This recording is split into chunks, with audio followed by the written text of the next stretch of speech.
Okay, for this movement here, we're looking to pull traction into the low back and even just in the spine in general.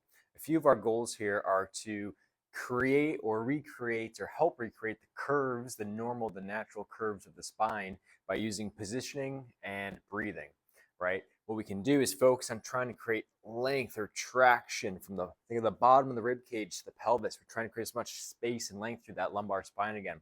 We're trying to let the lordosis curve of that low back come into play again, kind of just exist naturally and normally again. And then even if we can emphasize that curve or lengthen that curve, and we'll kind of take the curve out. Same thing with that T-spine, that mid-back. We're trying to re-emphasize that curve, but also create length through that part of the spine as well as we kind of switch back and forth between those two. So a great way to relieve some tension in the low back with a movement like this.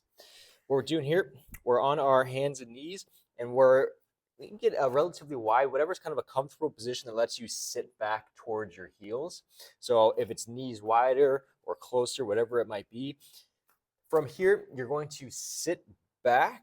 As we do that, I want you to think about pulling your rib cage or your, let's say, a neutral pelvis where your rib cage is stacked directly over your pelvis. So we're not here where the belt buckle is turned down, and we're not super high where the belt buckle is pointed way up.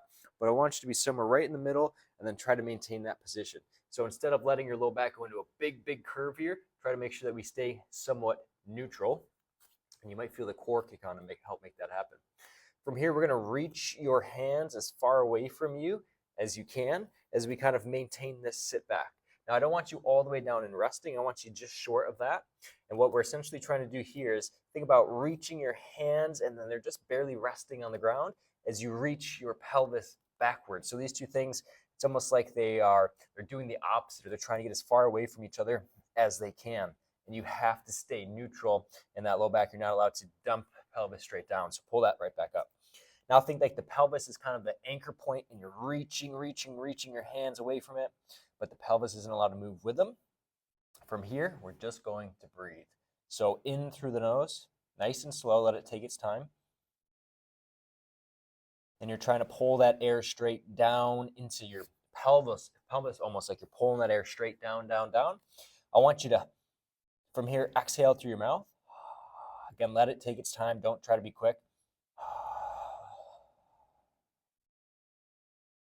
You're going to feel these muscles around the side abs start to work pretty dang hard. You might feel more core kicking on.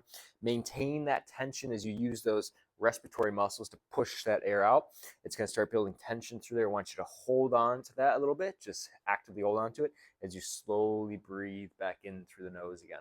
And what's that going to do is it's going to keep your rib cage kind of tucked down in neutral as you breathe back in. So if the rib cage can't compensate and flare, instead, because we're going to be holding it down, is you're going to get all this expansion movement through the spine and that rib cage again. And that's how we start to pull traction through that mid back and low back as we breathe, by holding on to a position like that. So we're not quite resting on our heels, we're just off. We're reaching your hands as kind of as far as it'll let you. I want you to stay as neutral through your head and neck as you can. So think face parallel to the floor, and then just pull that up slightly from there. You're reaching your hands without your pelvis moving forward with them. In through the nose, long exhale through the mouth, and you're just trying to maintain that position. And it's almost like you're trying to stretch between the top of the pelvis and this bottommost rib as you breathe and reach. So go ahead, give that a shot.